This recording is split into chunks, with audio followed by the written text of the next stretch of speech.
everyone, bonjour, bonsoir, welcome back.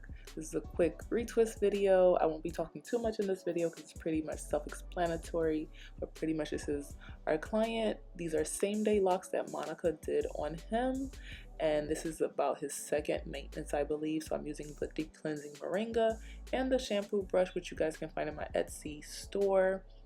It gives a really good massage and cleans the scalp with the shampoo.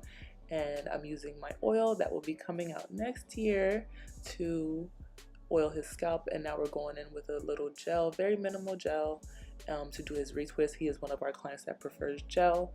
To find the gel I'm using, you guys can go in the description box to my Amazon store. Everything I use is in the Amazon store if I don't sell it directly on my Etsy shop.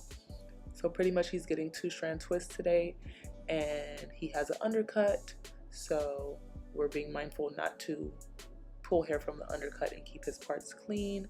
So that's pretty much all I'm doing in this video. Enjoy!